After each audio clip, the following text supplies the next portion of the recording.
Hello, I'm Sky Matsuhashi, founder of SmartPokerStudy.com, the place for poker players who are always striving to be better today than they were yesterday. Poker people, in my prior Q&A episode, I discussed playing online poker from the US, plugging those pesky live play leaks, and the study habits of poker pros. Lots of plosives in there. Hey, poker people, thanks for tuning in. Thanks for that Patreon support, and thank you for spreading the word, because that's the only way this show is going to grow. We're back on track for this Friday's Q&A. I worked out some scheduling kinks earlier in the week, and here we are, again on a Friday, with some poker knowledge direct to your ear holes right on time, and as scheduled, of course. So today I am featuring 3 questions from some swanky poker peeps, so let's get the show on the road. Visit today's show notes at smartpokerstudy.com/pod76 for links to everything I discussed today and to join the weekly boost.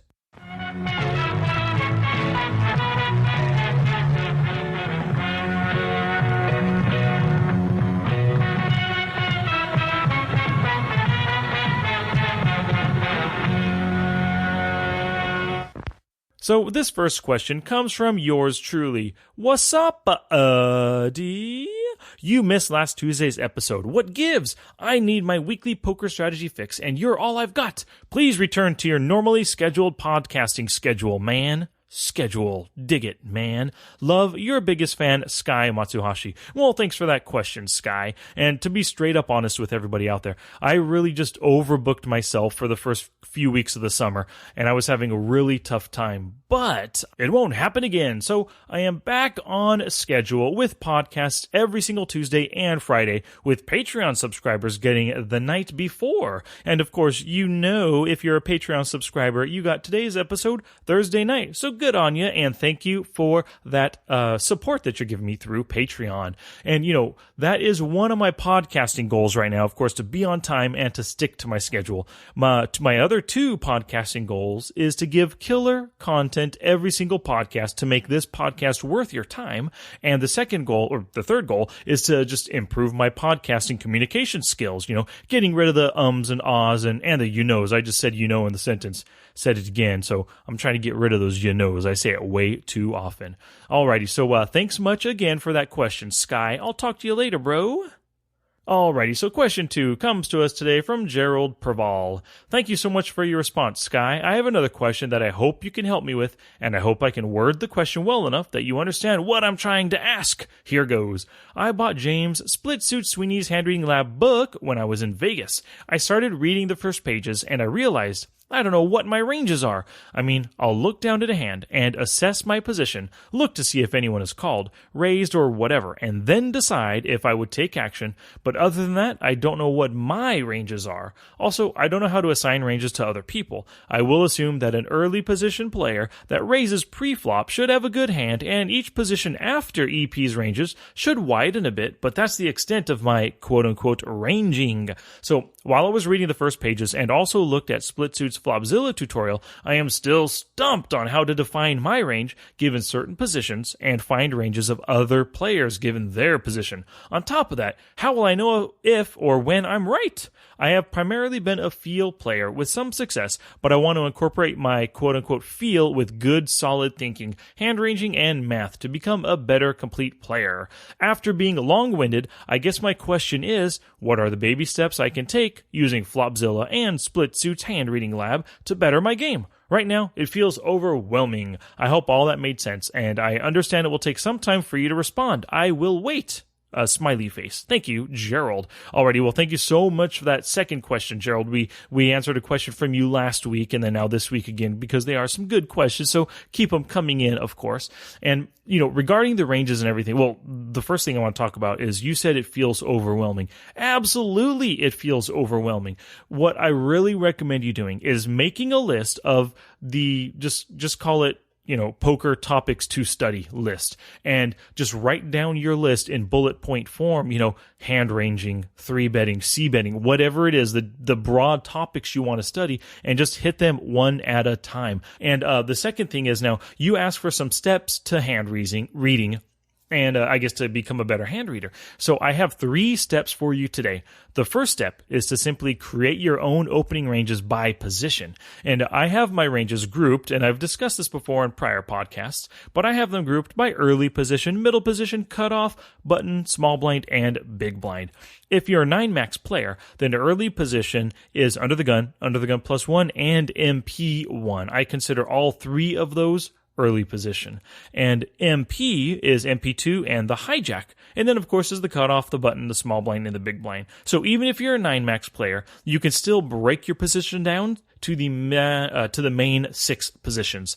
So what I really recommend is just start with early position and look at a hand matrix in Flopzilla. Go hand by hand and select the hands that you would open raise with 100% of the time when you're under the gun. Pocket aces, check. Pocket kings, check. Queens, check. Jacks, check. Tens, I would. I don't know about you, though. That's up to you. So just go hand by hand in that matrix and find the hands that no matter what, you're dealt under the gun, early position, you are going to open there. That's how you set up your own ranges. And once you complete that for the early position, simply go to the middle position. Now, if you're a 9 max player, just assume the first 3 positions folded. It's now on you, your MP2. What do you open with? Well, aces all the way down through 9s. Maybe 8s you don't. I would. But maybe 8s you don't, so cut it off there. Now look at your Broadways and your suited aces and your offsuit aces. Just go down the matrix there by hand strength just to find the hands that you would open no matter what. And I want you to, after you do it for the MP, of course, do it for the cutoff, the button, the small blind as well. I want you to think of these as your default ranges. Like, you'll open these no matter what, unless there's some important info that would change your opening range, So that was step 1. Step 2 is, now that you have these ranges, you can start to do some equity calculations in Flopzilla to see how certain hands play versus these ranges. Like, how well does, for example, pocket 10s play against a 10% early position range? And I'll include a 10%, just a screenshot of a 10% range within the show notes so you can all see that. And I'll include a pocket 10s versus a 10% early position range as well, so you can see that in the show notes. But you can see that pocket 10s actually has 58% equity versus a 10% range. So this kind of study will get you more used to ranges and equities, and just thinking in terms of equities and ranges. So that's step 2. Step 3 is, the final step. You can start ranging your opponents in the hands that you play, and especially you want to think about hands that went to showdown so that you can see if you were right or wrong in your ranging practice. So I would start by assigning them a pre-flop range based on your history with them and their actions pre-flop. If you have no idea what their range could be, like you had said in your email, simply assign your opening range based on their position. So, if he's opening under the gun, just give him your standard 10% raise right there, or range right there. Don't try to increase it or decrease it. Just give him the standard and take it from there. I want you to know that the more you practice this, the better you'll get at it, of course. And once you assign that pre-flop range, of course, like I've been discussing in the hand reading lab episodes, narrow their range based on their actions and the boards as the streets progress. Then, when you see their final holdings, assess how well you narrowed their ranges through the hands. Take notes on what you messed up so you can learn from these mistakes. You can do this work really at or away from the tables, and whether you're involved in the hand or not. Of course, if you're doing this at the table, that would really necessitate playing only 1 or 2 tables if you're doing this online. And I actually recommend most of your practice with this in the beginning is done off of the tables away, so you can take your time with it. But you might as well, at the next session you play, go ahead and start ranging guys in your head. You don't have to say anything out loud. You don't have to have it written down. But when the guy makes an open from middle position, just think to yourself, oh, what hands could he have in his range? Does he have King Jack offsuit? Maybe. Does he have King 4 offsuit? Maybe not. So just go ahead and do that when you're playing the live, playing in game as well. And there are a few podcasts where I discuss creating your own ranges and ranging your opponents. And the first one I talked about that was episode 22. And that was actually part 1 of the course, when I covered the book The Course by Ed Miller. The next one was episode 37. It was a Q&A, and I talked about sit and go ranges and stuff. Episode 48 was the next one after that. And that's where I talked talked about 3-bet ranges and how you can go about, thinking about 3-bet ranges and calculating your own and stuff.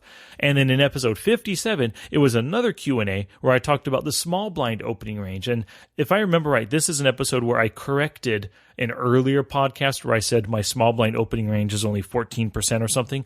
That was before I had a really narrow opening range, but then I realized that, hey, this is unprofitable opening so tightly. I should open more, steal that big blind a whole lot more, and 3-bet in the small blind a whole lot more. And I've been being, quite a bit more profitable from it. But that was episode 57 when I talked about adjusting my small blind opening ranges.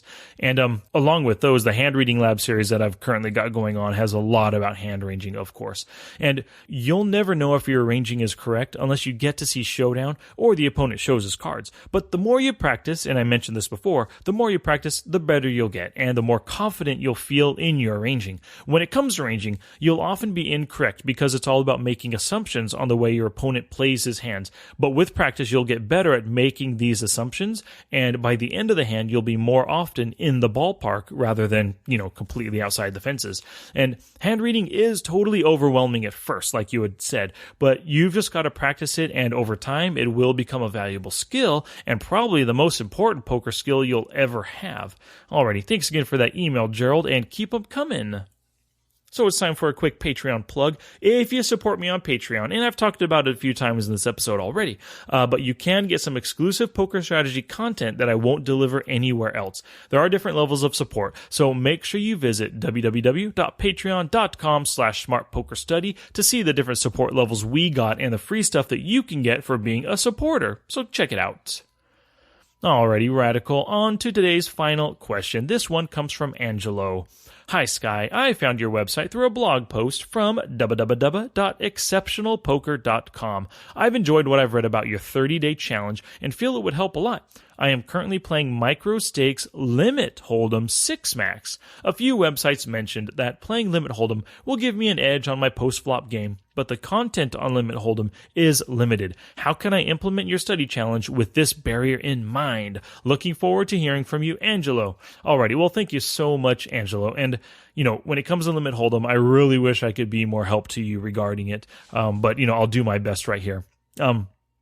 But first, before we get to that, I'm glad you found my podcast. Mark, the creator of ExceptionalPoker.com, he's a pretty cool cat. I've talked with him a couple times, and that makes me happy that you found me through him. So, here's the score. Sky to Angelo, 2 degrees of separation. Sky to Jessica Alba, probably the full 6 degrees of separation still. And, that just means I simply gotta get out there and meet more people. So, getting back to your question, Angelo, regarding information and current strategy for Limit Holdem, it is pretty limited, but I do have a couple recommendations. Start hitting up the 2+2 forums and the Limit Holdem forum in particular. You can find a link to the page in the show notes. There is so much less going on there than in the No Limit Holdem forums, but you might be able to learn a bit from what's posted there. I'd really recommend at least to try and give it a shot.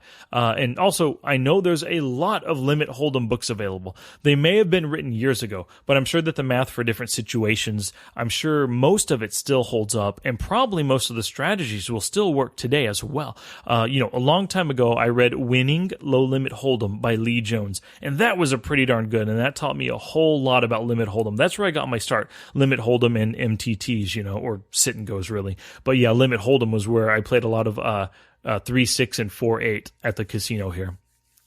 But I'm sorry I can't be of more help to you, but Limit Holdem is not so popular anymore, and the last time I played it regularly, I didn't take it seriously, so I really didn't do much studying other than reading that one book. I didn't even hear about forums at that time or anything, or even poker videos, I didn't even know about them. But regarding your second part of your question, regarding putting my challenges to use in learning Limit Holdem, that's up to your imagination. Yeah, and every time I hear imagination, I really think of only one particular thing. Imagination.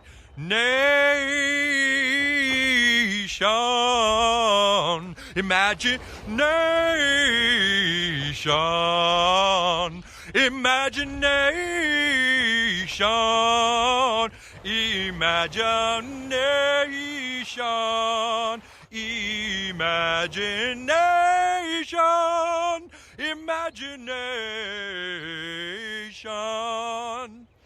Imagination. Imagination. Imagination, imagination, imagination. Imagination, imagination. Are you gonna take us somewhere or not? Oh, but my boy, we're already here.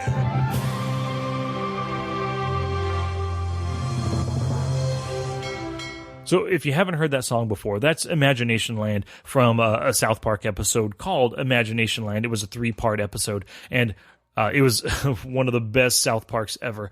And anyway, that's the Imagination Land guy taking the boys to Imagination Land using that song. Every time anybody says imagine or imagination, that pops into my head, of course. So back to putting challenges to use in learning Limit Hold'em. You can basically tailor any challenge to Limit Hold'em. Take a 3-bet challenge, for example, where every hand you play, if it's raised before you pre-flop, you come in for the 3-bet no matter what. You can do this in Limit Hold'em and No Limit Hold'em. I did it in Limit Hold'em to, up my aggression and to give me practice playing 3-bet pots, both in position and out of position.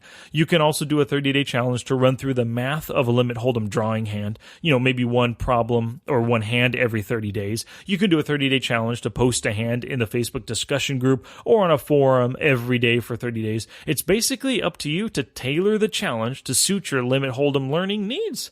Alrighty, thanks for that question, Angelo. And thank you so much for listening, and thanks again to myself, Gerald, and Angelo for the questions featured today. I hope my answers boost your poker skills. If you're not already there, head over to the show notes page for everything discussed today at smartpokerstudy.com/pod76. I love feedback, so send it to me through the show notes, or you can send an email to sky@smartpokerstudy.com, tweet me at smartpokerstudy, or post in the Facebook group at smartpokerstudy.com/discuss. I recently received a pretty good piece of constructive feedback from Thomas Foster. Thanks for that, Thomas, and I hear you loud and clear, and I'll try to give more thorough answers now and in the future. And please, if you have any question you'd like featured in the show, send it on in through the channels just mentioned. Alrighty, poker people, be sure to come back for Tuesday's podcast, where I will continue the Hand Reading Lab series with part 6, where I'll discuss having frequent pre-flop spots memorized, like he opens and I 3-bet. What's he calling with, and what's he raising with? I want to teach you how to plan for these spots. Of course, word of mouth is the best advertising, and I thank you for sharing this show with other poker peeps. It only grows with your help, so I'm asking you to share it with someone who will get value from it just as you do. Send them to the show notes page to get them started on all that this podcast has to offer. And don't forget to visit patreon.com/smartpokerstudy to support the show and click some nice monthly rewards. Until next time, study smart, play much, and make your next session the best one yet.